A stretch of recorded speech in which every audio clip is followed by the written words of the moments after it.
할아버지, 검사 결과 아주 좋습니다. 내년에 또 뵙겠습니다. 그 말을 듣고 가벼운 발걸음으로 집에 가셨던 78세 박만수 어르신은 정확히 일주일 후 세상을 떠나셨습니다. 도대체 이게 무슨 일일까요? 병원에서는 분명히 건강하다고 했는데 말이죠. 안녕하세요. 여러분의 건강을 지키는 깐깐한 건강 전문가 안선영입니다.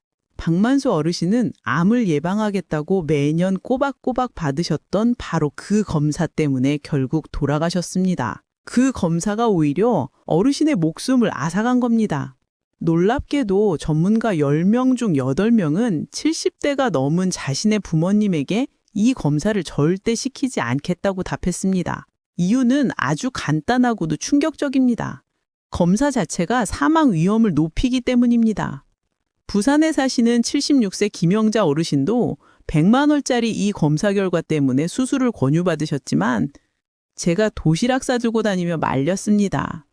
그 덕분에 지금 김영자 어르신은 어떻게 되셨을까요? 매일 아침 뒷산을 뛰어다니실 정도로 건강하게 지내십니다. 오늘 제가 여러분께 알려드릴 내용은 딱 5가지입니다. 70대가 넘으면 절대 하면 안 되는 목숨을 위협하는 검사들입니다. 특히 1위는 방금 말씀드린 박만수 어르신이 받으셨던 바로 그 검사입니다. 놀랍게도 10명 중 7명이 아무 의심 없이 받고 계시는데 미국에서는 75세 이상 중단이 공식 지침으로 내려왔습니다. 이 영상 끝까지 보시면 여러분은 불필요한 검사 때문에 목숨을 잃거나 평생 병원 신세를 지는 일은 절대 없을 겁니다. 남들보다 10년, 20년 더 건강하고 활기차게 살게 되실 겁니다. 제 이름을 걸고 약속드립니다. 잠시만요. 혹시 아직 구독 안 누르셨나요? 구독과 좋아요 눌러주시면 병원이 절대 알려주지 않는 숨겨진 진실을 가장 빠르게 받아보실 수 있습니다. 댓글에 70세 넘으셨으면 1번, 아직 안 넘으셨으면 2번 한번 꾹 눌러주세요. 자, 그럼 지금부터 5위부터 하나하나 파헤쳐 보겠습니다. 5위는 바로 소변 검사입니다. 정확히 말씀드리면 아무 증상도 없는데 건강검진 항목이 포함되어 있어서 억지로 받는 소변 세균 검사입니다. 제가 이 분야에서 수십 년간 수많은 환자분들을 만나면서 가장 가슴 치며 안타까워했던 검사 중 하나가 바로 이겁니다. 왜 그런지 지금부터 제 말을 잘 들어보세요. 여러분 보통 건강검진 받으러 가시면 종이컵 하나 받으시죠? 화장실 가서 소변 받아오라고 합니다. 아무 생각 없이 받아다 줍니다. 그런데 며칠 뒤 결과지에 빨간 글씨로 이렇게 찍혀 나옵니다. 소변에서 세균이 다량 발견되었습니다. 재검사가 필요합니다. 이 문구 보는 순간 가슴이 덜컥 내려앉으시죠. 내 몸에 세균이 있다니 큰 병 아닌가 싶어서 잠도 안 옵니다. 병원에 가면 전문가들은 바로 항생제를 한 주먹 처방해 줍니다. 이거 드시면 깨끗해집니다. 라고 하면서요. 그런데 여러분, 여기 아주 무서운 함정이 숨어 있습니다. 저는 이걸 잠자는 사자의 코털 건드리기라고 부릅니다. 70대가 넘으시면 소변에 세균이 있는 게 지극히 정상입니다. 10명 중 4명은 소변에 세균을 가지고 그냥 살아갑니다. 하지만 아무 문제 없이 잘 지내세요. 왜냐고요? 그 세균들은 공격성이 없는 아주 순한 녀석들이라서 조용히 숨만 쉬고 있거든요. 우리 몸이랑 그냥 같이 사는 겁니다. 그런데 여기서 항생제를 들이부으면 어떻게 될까요? 순했던 세균들이 갑자기 돌변합니다. 아, 너희가 우리를 죽이려고 하는구나. 우리가 가만히 있을 줄 알아? 하면서 더 독하고 강한 놈으로 변신합니다. 마치 들판에 난 약한 잡초를 없애겠다고 제초제를 마구 뿌리면 나중에는 제초제에도 끄떡없는 괴물 같은 잡초가 자라나는 것과 똑같은 이치입니다. 실제로 미국 의학저널에서 정말 충격적인 연구 결과가 나왔습니다. 75세 이상 어르신이 아무 증상도 없는데 항생제를 드시면 1년 후 어떤 일이 벌어질까요? 몸속에 약이 전혀 듣지 않는 슈퍼박테리아가 생길 확률이 무려 4배나 폭등합니다. 쉽게 예를 들어 설명해 드릴게요. 여러분이 부엌에서 바퀴벌레 한 마리를 봤다고 칩시다. 그런데 이 녀석이 구석에서 가만히 잠만 자고 있어요. 해를 끼치지도 않고요. 그런데 놀라서 살충제를 마구 뿌립니다.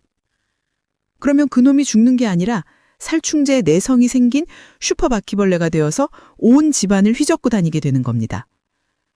나중에 진짜 몸이 아파서 약을 써야 할 때 정작 약이 하나도 듣지 않아서 목숨이 위험해지는 상황이 오는 겁니다.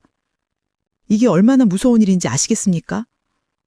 인천에 사시는 78세 정미숙 어르신의 실제 이야기를 들려드리겠습니다. 작년 봄이었어요. 어르신은 소변 색깔이 조금 탁해 보인다는 이유로 병원을 찾으셨습니다. 열도 없고 아픈 곳도 전혀 없었습니다. 그냥 색깔이 마음에 걸리셨던 거죠. 병원에서는 소변 검사를 했고 어김없이 세균이 나왔다고 했습니다. 항생제 일지일치를 처방받으셨어요. 정미숙 어르신은 워낙 꼼꼼하신 분이라 약을 하루도 안 빼먹고 다 드셨습니다. 3개월 후 건강검진 때 또 소변 검사를 했습니다. 또 세균이 나왔어요. 이번에도 항생제를 드셨습니다. 가을에 또 검사하고 또 드셨어요. 이렇게 1년 동안 항생제를 3번이나 드신 겁니다. 그런데 진짜 문제는 작년 겨울에 터졌습니다. 이번에는 진짜 방광염이 찾아왔습니다. 열이 39도까지 펄펄 끓고 소변을 볼 때마다 칼로 생사를 도려내는 것처럼 아프셨다고 해요. 급하게 응급실로 가셨습니다. 전문가가 항생제를 투여했습니다. 그런데 3일이 지나도 열이 떨어지기는커녕 더 오르는 겁니다. 왜 그랬을까요? 1년 동안 쓸데없이 먹었던 그 항생제들 때문에 몸속 세균들이 이미 내성이 생겨버린 겁니다. 첫 번째 약 실패, 두 번째 약도 실패. 결국 아주 독한 세 번째 약을 쓰고 나서야 겨우 목숨을 건지셨습니다. 정미숙 어르신이 퇴원 후 저를 찾아오셔서 제 손을 잡고 우셨습니다. 선생님, 제가 미련했습니다. 병원에서 주는 약이라고 무조건 좋은 게 아니었네요. 그때 제가 먹은 약이 독약인 줄 몰랐습니다. 여러분, 바로 이겁니다. 증상도 없는데 세균 좀 나았다고 항생제 드시면 나중에 진짜 아플 때 치료할 방법이 사라집니다. 그럼 어떻게 해야 할까요? 아주 간단합니다. 첫째, 열이 없고 소변 볼 때 아프지 않으면 검사 결과지에 숫자가 빨갛게 나오든 까맣게 나오든 그냥 무시하세요. 둘째, 물을 드세요. 하루에 큰 생수병 하나, 2리터 정도만 드시면 그 순한 세균들은 소변과 함께 자연스럽게 씻겨 내려갑니다. 물보다 더 좋은 명약은 없습니다. 셋째, 진짜 아플 때만 병원 가세요. 열나고 쑤시고 아플 때. 그때 약 드셔도 늦지 않습니다. 다음 내용은 절대 놓치면 안 됩니다. 여러분의 심장을 지키는 아주 중요한 이야기니까요. 집중해 주세요. 4위는 심전도 검사입니다. 정확히는 가슴이 아프지도 않은데 매년 습관적으로 받는 심전도 검사를 말합니다. 저는 이걸 멀쩡한 자동차 엔진 뚜껑 자꾸 열어보기라고 부릅니다. 차가 잘 굴러가는데 엔진 뚜껑을 매일 열었다 닫았다 하면 어떻게 될까요? 나중에는 나사가 헐거워져서 오히려 고장이 납니다. 우리 심장도 똑같습니다. 여러분 건강검진 가시면 상의 탈의하고 침대에 누워서 가슴에 차가운 빨판 같은 거 6개 붙여보신 적 있으시죠? 삐비빅 소리 나면서 꼬불꼬불한 그래프가 그려진 종이가 나옵니다. 그게 심전도입니다. 그런데 가끔 결과지에 심전도 이상 소견이라는 무시무시한 말이 적혀 나옵니다. 전문가가 심각한 표정으로 말합니다. 정밀 검사를 받아보셔야 할 것 같습니다. 여기서부터 지옥문이 열리는 겁니다. 2024년 미국 의학계에서 공식 발표를 했습니다. 증상 없는 사람한테는 심전도 검사 하지 말라고요. 왜냐하면 이 검사는 대표적인 거짓말쟁이 검사이기 때문입니다. 70대가 넘어가면 10명 중 4명은 심전도에서 이상하다고 나옵니다. 그런데 그중에 진짜 심장병 환자는 몇 명일까요? 놀라지 마세요. 10명 중 1명도 안 됩니다. 나머지 9명은 심장이 아주 멀쩡한데 기계가 너무 예민해서 엉뚱한 결과를 내놓은 겁니다. 쉽게 설명해 드릴게요. 집에 화재 경보기가 하나 있습니다. 그런데 이 경보기가 10번 울리면 그중 9번은 불이 안 났는데 오작동으로 울린 거예요. 그런데 경보기 울릴 때마다 소방차 부르고 물 뿌리고 난리를 치면 집안이 어떻게 되겠습니까? 물바다가 되겠죠. 병원 시스템이 딱 그렇습니다. 심전도 이상이 나오면 운동부하 검사를 시킵니다. 러닝머신 위에서 숨이 턱까지 차오르게 뛰게 합니다. 그래도 이상하다 싶으면 심정 초음파를 찍습니다. 그것도 모자라 관상동맥 CT를 찍습니다. 100만 원이 훌쩍 넘습니다. 여기서 끝이 아닙니다. 혈관에 카메라를 넣는 조영술까지 갑니다. 그리고 결국 혈관이 조금 좁아져 있네요 하면서 스텐트라는 그물망을 넣는 수술까지 하게 됩니다. 수원에 사시는 74세 김태영 어르신도 똑같은 일을 겪으셨습니다. 평소에 숨 한 번 찬 적 없고 매일 공원을 5바퀴씩 도시던 분이었습니다. 그런데 건강검진 심전도 한 장 때문에 500만 원을 쓰고 다리 혈관에 구멍까지 뚫으셨습니다. 수술 끝나고 저한테 오셔서 하시는 말씀이 선생님, 수술하기 전이랑 지금이랑 몸이 똑같아요. 전에도 안 아팠고 지금도 안 아파요. 근데 나 왜 수술한 겁니까? 라며 허탈해 하셨습니다. 여러분, 70대 넘어서 증상 없는데 심전도 찍지 마세요. 멀쩡한 심장을 환자로 만들지 마세요. 혹시 여러분 중에도 병원에서 검사 결과 이상하다고 해서 덜컥 겁먹고 비싼 추가 검사 받으신 경험 있으신가요? 있으시면 댓글로 어떤 검사였는지 알려주세요. 서로 정보를 공유해야 당하지 않습니다. 잠시만 기다려주세요. 바로 다음에 나올 3위는 진짜 중요합니다. 이건 100만 원짜리 사진 한 장 때문에 여러분의 허리를 망가뜨릴 수 있는 무서운 이야기거든요. 3위는 바로 허리 MRI 검사입니다. 정확히는 허리가 조금 뻐근하다고 해서 바로 찍는 MRI입니다. 저는 이걸 늙은 호박의 줄긋기라고 부릅니다. 늙은 호박 겉에 줄이 좀 있다고 그게 사망 건가요? 아니죠. 잘 익어가는 과정입니다. 우리 허리도 늙으면 당연히 주름이 생깁니다. 그런데 그걸 병이라고 부르면 안 되는 겁니다. 여러분 허리 조금 아파서 정형외과 가시면 전문가가 MRI 한번 찍어보자고 합니다. 100만 원이 넘는 큰 돈을 내고 좁은 통 안에 들어가서 쾅쾅거리는 소리를 들으며 30분을 버팁니다. 결과가 나오면 하얀 가운을 입은 전문가가 모니터를 보여주며 말합니다. 여기 보세요. 디스크가 까맣게 변했죠? 튀어나와서 신경을 누르고 있습니다. 당장 수술 안 하면 하반신 마비가 올 수도 있습니다.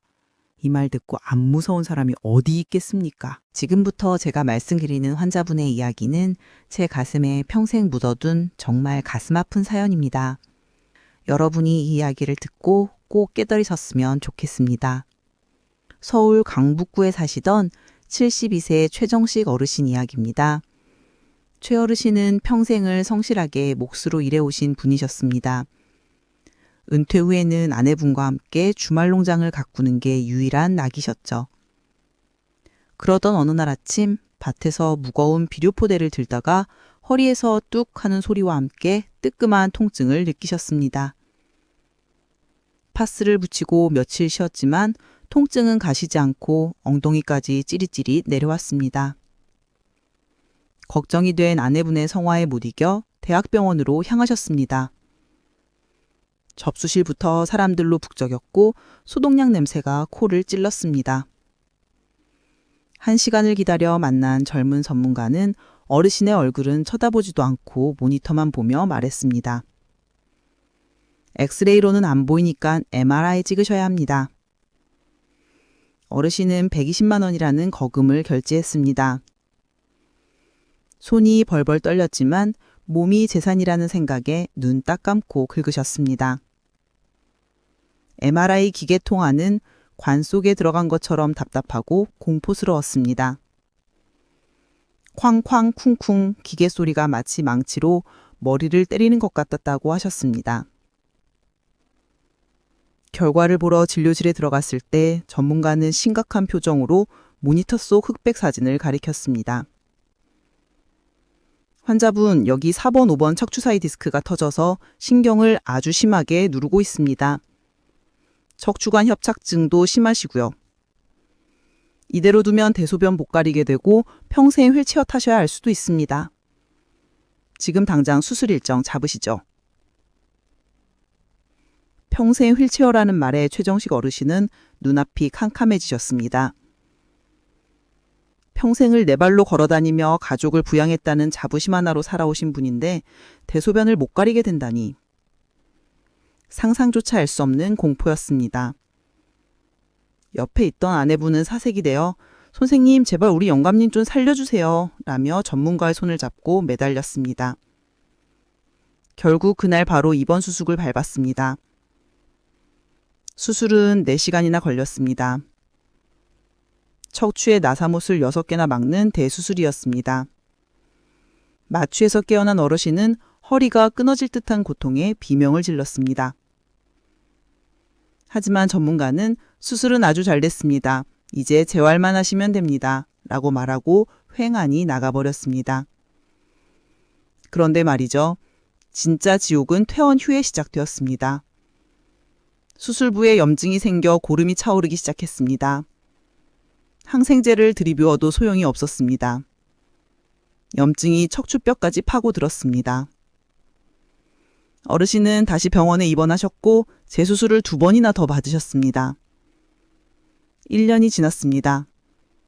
최종식 어르신은 어떻게 드셨을까요? 안타깝게도 전문가는 수술이 잘 됐다고 했지만 어르신은 지금 침대에서 일어나지 못하고 계십니다. 허리 통증은 수술 전보다 10배는 더 심해졌고 다리는 앙상하게 말라 감각조차 없어지셨습니다. 욕창이 생겨서 매일 아내분이 몸을 닦아내며 눈물을 훔치십니다. 제가 어르신 댁을 방문했을 때 방 안에는 퀴퀴한 양냄새와 섞인 그 특유의 병냄새가 진동을 했습니다.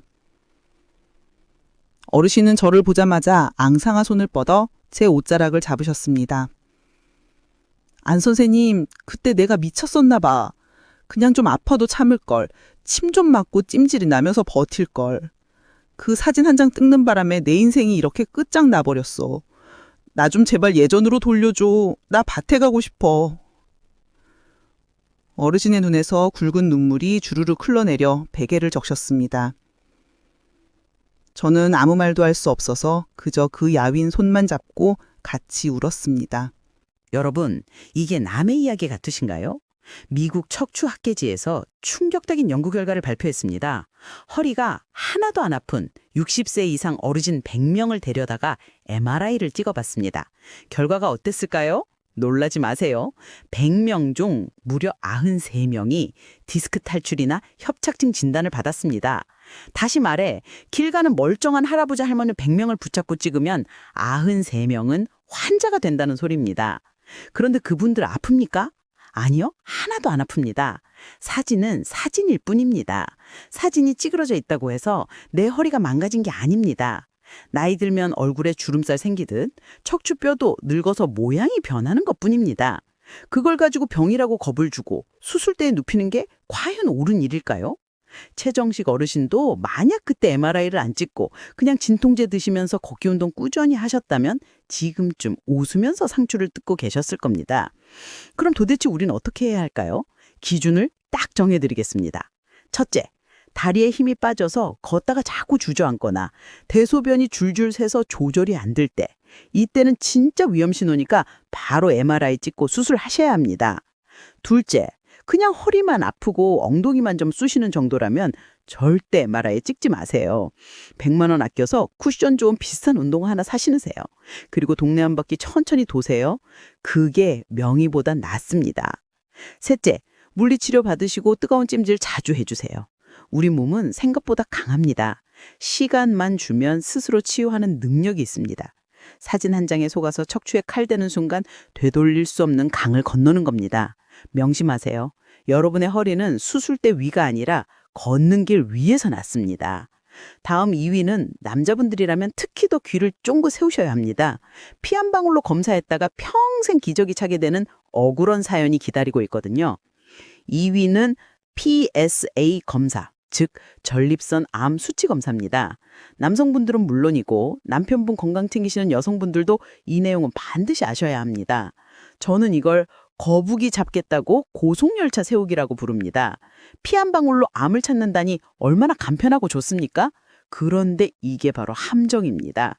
건강검진 결과표에 PSA 수치가 높으니 큰 병원 가보세요 라고 적혀 있으면 눈앞이 깜깜해지시죠? 암이라니, 내가 암이라니 하면서요. 그런데 미국 의학계에서는 70대 이상 남성에게는 이 검사를 아예 하지 말라고 권고합니다. 등급으로 따지면 B등급, 즉 득보다 실이 훨씬 크니까 절대 하지 말라는 뜻입니다. 왜일까요? 전립선암은 아주 특이한 암입니다. 거북이처럼 정말 느리게 자랍니다. 10년이 지나도 겨우 1cm 자랄까 말까 합니다. 반면에 70대 어르신들의 인생 시계는 고속열차처럼 빠릅니다. 암이 자라서 문제를 일으키기도 전에 우리는 수명을 다하고 자연스럽게 생을 마감하게 됩니다. 그러니까 내 몸속에 암이 있더라도 그냥 모르고 살다가 가는 게 훨씬 행복한 겁니다. 그런데 검사를 해서 암을 찾아내는 순간 어떻게 될까요? 조직 검사한다고 전립선에 굵은 바늘을 10번 넘게 찌릅니다. 피오줌이 며칠 동안 나옵니다. 그리고 암이니까 수술하자고 합니다. 전립선을 드러내는 수술을 하고 나면 남성에게 어떤 일이 벌어질까요? 10명 중 7명은 남성성을 완전히 잃어버립니다. 더 끔찍한 건 요실금입니다. 소변을 참을 수가 없어서 성인용 기저귀를 차고 다니셔야 합니다. 친구들 만나서 술 한잔하는 즐거움, 여행 다니는 기쁨이 싹 사라집니다. 그냥 뒀으면 아무 문제 없이 사셨을 분들이 검사 하나 때문에 삶의 질이 나락으로 떨어지는 겁니다.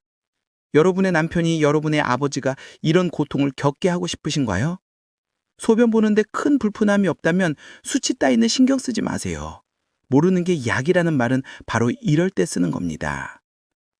자, 이제 대망의 1위입니다. 여러분, 마음의 준비 단단히 하세요. 이건 정말 의외라고 생각하실 겁니다. 주변에서 다들 하니까 나도 해야지 했다가 정말 큰 코 다치는 검사입니다. 바로 대장 내시경입니다. 아니 선생님, 대장암 예방하려면 내시경 해야 하는 거 아닙니까? 라고 반문하고 싶으시죠? 맞습니다. 젊은 사람들은 해야 합니다. 하지만 75세가 넘으셨다면 이야기가 완전히 달라집니다. 저는 이걸 빈대 잡으려고 초가삼간 태우기라고 부릅니다.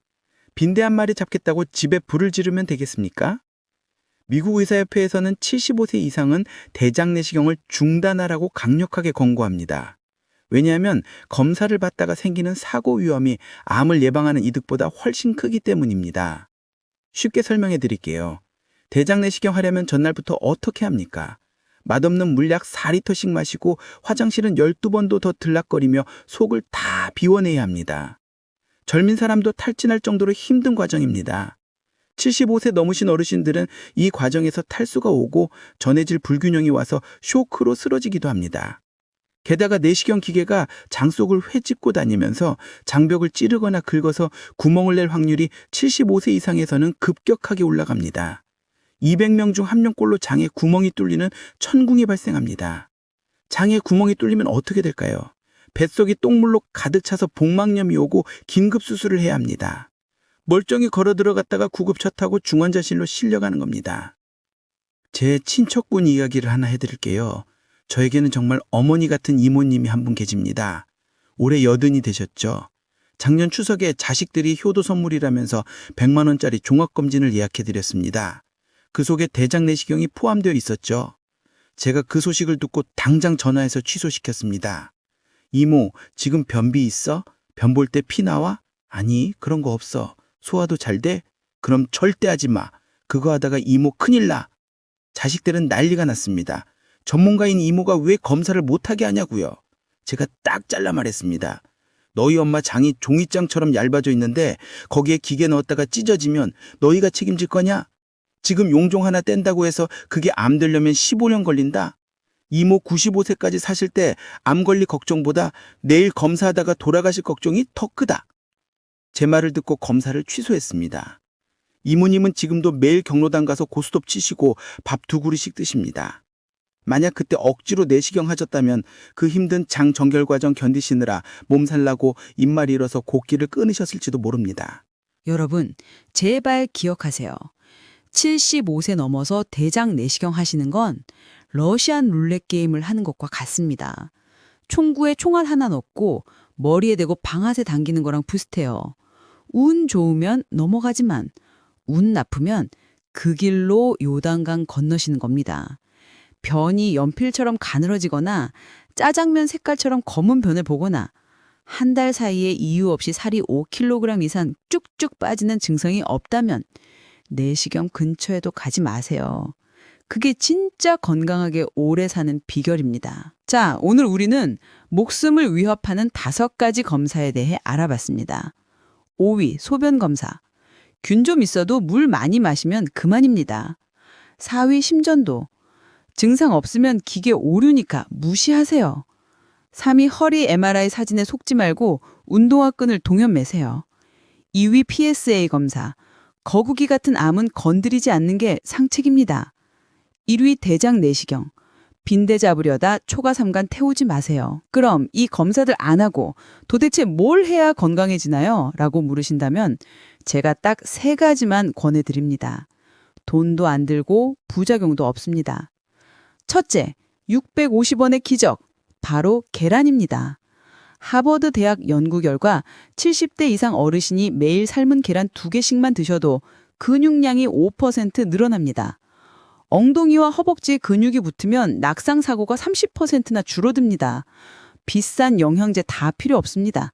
계란이 최고입니다. 둘째, 20분의 마법, 바로 걷기입니다. 숨이 턱까지 차오르게 뛸 필요도 없습니다. 뒷짐지고 동네 구경하듯이 하루 딱 20분만 걸으세요. 영국 의학 저널에 따르면 하루 20분 걷기가 사망률을 절반으로 뚝 떨어뜨린다고 합니다. 셋째, 이게 가장 중요합니다. 친구에게 전화 한 통 하세요. 외로움은 하루에 담배 15개비를 피우는 것만큼 몸에 해롭다고 합니다. 오늘 당장 전화기 드시고 보고 싶은 친구에게 밥 한번 먹자고 전화하세요. 수다 떨고 웃는 그 시간이 100만 원짜리 MRI보다 여러분의 뇌와 심장을 더 건강하게 만듭니다. 오늘 이 영상을 끝까지 보신 여러분은 정말 대단한 분들입니다. 이제 여러분은 병원의 상술에 속지 않고 내 몸을 지킬 수 있는 지혜를 얻으셨습니다. 저는 이 영상을 만들면서 사실 좀 두려웠습니다. 동료 전문가들에게 욕먹을 바구를 하고 만들었거든요. 하지만 더 이상 침묵할 수 없었습니다. 제 부모님 같은 여러분이 불필요한 검사 때문에 고통받는 걸 더는 볼 수가 없었습니다. 이 영상이 조회수 100만을 넘기면 제가 2탄을 준비하겠습니다. 전문가들이 70대 부모님께 절대 처방하지 않는 약 10가지에 대해 낱낱이 밝혀드리겠습니다. 지금 바로 공유 버튼 눌러서 가족 단톡방에 친구 밴드에 뿌려주세요. 여러분의 공유 한 번이 누군가의 생명을 구할 수도 있습니다. 좋아요 한 번이 저 안선영에게는 정말 큰 힘이 됩니다. 댓글로 여러분의 다짐을 남겨주세요. 오늘부터 계란 드실 분은 1번, 걷기 시작하실 분은 2번, 친구에게 전화하실 분은 3번을 적어주세요. 그리고 일주일 뒤에 다시 오셔서 저 해냈습니다 라고 대댓글 달아주세요. 제가 하트 꾹 눌러드리겠습니다. 여러분, 나이 든다는 건 병원이랑 친해지는 게 아닙니다. 내 몸의 소리에 귀 기울이고 불필요한 건 과감하게 쳐내는 지혜가 필요한 때입니다. 오늘 당장 시작해보세요. 멀쩡한 몸을 환자로 만들지 말고 진짜 건강을 챙기세요. 여러분은 충분히 그럴 자격이 있습니다. 지금까지 깐깐한 건강 전문가 안선영이었습니다. 감사합니다. 사랑합니다.